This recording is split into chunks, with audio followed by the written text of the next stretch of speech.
সপ্তম বিবাহবার্ষিকীতে হাসপাতাল থেকে আনা রিপোর্টগুলো স্বামীকে উপহার দিব বলে 3 দিন ধরে অপেক্ষা করছিলাম। এই 7 বছর ধরে আল্লাহর কাছে একটা সন্তানের জন্য অনেক কেঁদেছি। চেনা জানা কোনো ডাক্তার বাদ দিনি, সবাইকে দেখিয়েছি। অনেকেই বলেছে ফকির কবিরাজ দেখাতে, কিন্তু কাজটা শিরক, তাই নিজেকে আটকে রেখেছিলাম। তা না হলে এটাও বাদ যেত না। গত 3 দিন আগে টেস্টের রিপোর্ট হাতে পাই আমি। রেজাল্ট পজিটিভ এসেছে, আমি প্রেগনেন্ট। এতদিনে আল্লাহ তাআলা মুখ তুলে চেয়েছেন। মনে মনে ভাবতেছিলাম আমার হাজবেন্ড অনেক খুশি হবে। ভালোবেসে বিয়ে করেছিলাম আমরা। বিয়ের 1 বছর পর আমার হাজবেন্ড এবং আমার শাশুড়ি সন্তানের জন্য বায়না করতে লাগলো। যদিও আমার আরো অনেক পরে বাচ্চা নেওয়ার ইচ্ছা ছিল, কিন্তু পরিবারের সবার আবদারের সামনে আর কিছুই বলতে না পেরে রাজি হয়ে গেলাম। এরপর দেখতে দেখতে 2 মাস, 4 মাস, 6 মাস, এমনকি বছর পার হয়ে গেল, কিন্তু আমি এখনো কনসিভ করলাম না। ইতিমধ্যে সবাই আমার উপর বিরক্ত। শুরু হলো ডাক্তার দেখা দেখি, কিন্তু কোনোভাবেই কোনো কাজ হচ্ছিল না। বিয়ে 6 বছর পর আর ধৈর্য ধরতে না পেরে আমার স্বামী অবশেষে দ্বিতীয় বিয়ের কথা বলেই ফেললো। অবশ্য আমার শাশুড়ি এই ব্যাপার নিয়ে তার ছেলেকে অনেক আগেই বলেছিলেন। নেহাত আমরা 2 জন ভালোবেসে বিয়ে করেছিলাম বলে এই এত বছর আমার স্বামী মুখ বুজেছিলেন। কিন্তু 6 বছর পর যখন দেখলো আমার আর কোনো সন্তান হয় না, তখন আমার স্বামীর ধৈর্যের বাঁধ ভেঙে যায়। সে তখন বলে, তুমি এই বাড়িতেই থাকবে, কোনো অযত্ন হবে না, শুধু নতুন একজন সদস্য পরিবারে যুক্ত হবে। আমার স্বামীর জন্য এই কথাটা বলা সহজ হলেও আমার জন্য এই ব্যাপারটা মেনে নেওয়া অনেক কষ্টের ছিল। তখন আমি আমার স্বামীকে অনেক অনুরোধ করেছিলাম, হাতে পায়ে ধরেছিলাম আমার স্বামী যেন দ্বিতীয় বিয়ে না করে। আমাদের জীবনে যা ঘটেছে এতে আল্লাহর হাত ছাড়া আর কিছুই নেই। তিনি ইশারা না করলে কোনো কিছুই হবে না। এ কথা বলার পর আমার স্বামী আর কোনো কথা বলল না, সে থেমে গেল। অবশেষে সেই আনন্দের দিন চলে আসলো। আমি মোমবাতি আর ফুল দিয়ে পুরো রুম সাজিয়েছি, সেই প্রথম বিবাহবার্ষিকীতে যেমন সাজানো হয়েছিল। একটা কেকও অর্ডার করে এনেছিলাম। শুধু অপেক্ষা করছিলাম আমার স্বামী কখন বাসায় আসবে। রাত 12টার সময় কলিং বেল বেজে উঠলো। আমি দৌড়ে গিয়ে দরজা খুললাম। দরজার সামনে আমার শাশুড়ি, পেছনে আমার স্বামী, আর আধা ঘন্টা টানা বেনারসি শাড়ি পরে একটা মেয়ে বিয়ে সাজে দাঁড়িয়ে আছে। আমার কয়েক মুহূর্ত লাগলো সবটা বুঝে উঠতে। আমি আমার স্বামীর মুখের দিকে তাকালাম। সে অপরাধীর মতো মাথা নিচু করে দাঁড়িয়ে আছে। পরিস্থিতি সামাল দিতে তখন আমার শাশুড়ি বলে উঠলো, নতুন বউকে কতক্ষণ দরজার সামনে দাঁড়িয়ে রাখবো? তুমি দরজার সামনে থেকে সরে দাঁড়াও। আমাকে সরিয়ে দিয়ে আমার শাশুড়ি, সাথে আমার স্বামী এবং তার নতুন বউ ঘরে প্রবেশ করলো। তবে সকালে আমার শাশুড়ি বলেছিলেন আমার স্বামীকে নিয়ে তার এক আত্মীয় বাড়ি যাচ্ছেন, রাতে ফিরতে দেরি হবে। তবে এই বুঝি সেই আত্মীয়। আমি আমার বিবাহবার্ষিকী উপলক্ষে ঘরের সবার জন্য বিরিয়ানি রান্না করেছিলাম, আর ঘরটাও গোলাপ ফুল দিয়ে নতুন করে সাজিয়েছিলাম। একদিকে বিরিয়ানির গন্ধ আর একদিকে তাজা ফুলের সুবাস সারা ঘর জুড়ে মোমো করছে। এর কিছুক্ষণ পরে আমার শাশুড়ি তার ছেলের নতুন বউকে নিয়ে আমার বেডরুমে আসে। বেডরুমে এসে দেখে রুম সাজানো, এবং রুম সাজানো দেখে বলে উঠে, ভালো হয়েছে রুম সাজিয়েছো, না হলে এত রাতে অন্য কাউকে দিয়ে বাজার থেকে ফুল আনিয়ে তারপর রুম সাজানো লাগতো। আমি আমার শাশুড়ির কথায় কোনো উত্তর দিলাম না। আসলে কি বলবো ভেবে পাচ্ছিলাম না।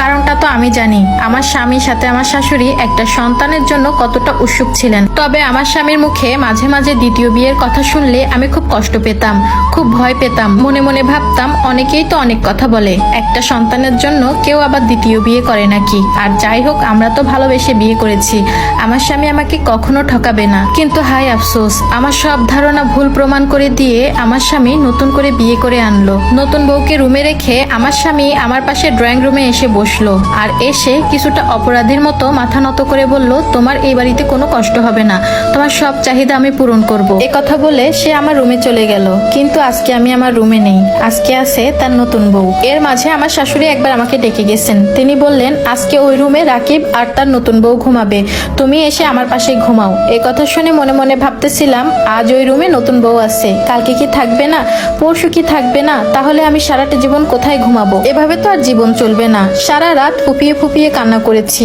আমার মনের ভিতর যে কেমন লাগতেছিল আমি আপনাদের কিভাবে বুঝাবো। ভোরে আমার রুমের দরজা খোলার শব্দ টের পেলাম। আমার স্বামী রুম থেকে বের হয়ে ওয়াশরুমের দিকে গেল। বাইরে থেকে শব্দ শুনে বোঝা যাচ্ছিল সে গোসল করতেছে। তখন আমার ভেতরটা দুমড়ে মুচড়ে যাচ্ছিল।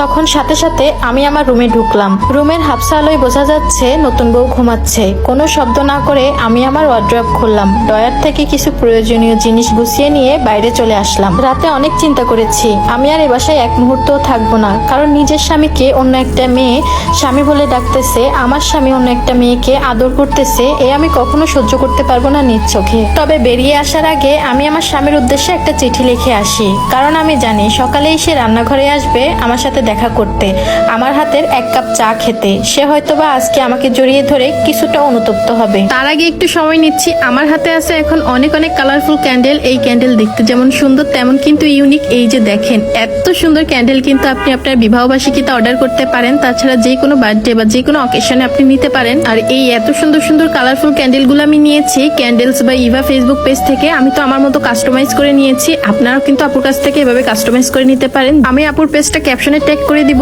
বাকি অংশ শুনতে শুনতে ক্যান্ডেলগুলো দেখে নেন। কিন্তু সেই জায়গাটা আমি আর রাখিনি, আর কখনো রাখবোও না। কান্না করতে করতে চিঠিতে লিখেছিলাম, প্রিয় স্বামী, কখনো ভাবিনি এমন পরিস্থিতিতে পড়তে হবে যে তোমার সামনে দাঁড়িয়ে আমি কথা বলার শক্তি পর্যন্ত পাবো না, তাই বাধ্য হয়ে লিখে রেখে যাচ্ছি। তুমি কি জানো আমি তোমাকে কতটা ভালোবেসেছি, এখনো কতটা ভালোবাসি, আর পরেও বাসবো, কিন্তু এখন তোমার কাছে আর থাকবো না। জানো আমি বন্ধা নই, ডাক্তার বলেছিল আমাদের দুইজনের কোনো সমস্যা নেই, আল্লাহ তাআলা যখন মুখ তুলে চাইবে তখন আমাদের সন্তান হবে। আমি তোমাকে অনেক বুঝিয়েছি, ভাগ্যে সন্তান থাকলে আল্লাহ তাআলা নিশ্চয়ই দিবেন, কিন্তু তোমার অবুঝ মন আমার কথা মানেনি। তুমি আমার জায়গাটা অন্য কাউকে এনে দিলে। তুমি যতই বলো তুমি আমার জায়গাটা আমাকেই দিবে, কিন্তু বিশ্বাস করো একই রাজ্যে কেউ দুইজন রাজত্ব করতে পারে না। আর যাকে বিয়ে করে এনেছো সে তো কোনো দোষ করেনি, তাকে কেন খালি খালি কষ্ট দিব? তাই আমি নিজেই সরে যাচ্ছি। আমি আজ পর্যন্ত তোমার কোনো সিদ্ধান্তে কোনোদিন বাধা দেইনি, শুধুমাত্র এই বিয়ের ব্যাপারটা নিয়ে আমি বাধা দিয়েছিলাম, কারণ আমি আমার জায়গাটা অন্য কাউকে কখনো কোনোদিন দিতে পারবো না। আর এটা মেনেই আমি চলে যাচ্ছি।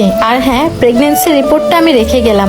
আমি কনসিভ করেছি 2 মাস হলো, 4 দিন আগে রিপোর্টটা হাতে পেয়েছি। ভেবেছিলাম বিবাহবার্ষিকীতে তোমাকে সারপ্রাইজ দিব, কিন্তু দেখো তুমি আমাকে সারপ্রাইজ করে দিলে। আমি কেন একা একা কষ্ট পাবো? তুমিও সামান্য অংশীদার হও, তুমিও তো বাবা, তাই না? সারা জীবন এটা ভেবে কষ্ট পাবে যে কমতির জন্য তুমি আমার জায়গাটা অন্য কাউকে দিয়ে দিলে, তা আমার মধ্যেই পূরণ হলো। আমি তোমাকে কখনো ডিভোর্স দিব না, কারণ আমার সন্তানের তার বাবার প্রয়োজন হবে। তুমি আমাদের সন্তানকে সময় মতো দেখতে পাবে। আর আমাকে ফেরানোর চেষ্টা করো না, তাতে ফলাফল আরো খারাপ হবে। তুমি শুধু এইটা মনে রেখো, তুমি তোমার সেই ছোট্ট বউটাকে হারালে, যে এই দুনিয়াতে তুমি ছাড়া আর কাউকে চিনতো না। আমার আর হয়তো বা আদর করে তোমাকে স্বামীজান বলে ডাকা হবে না।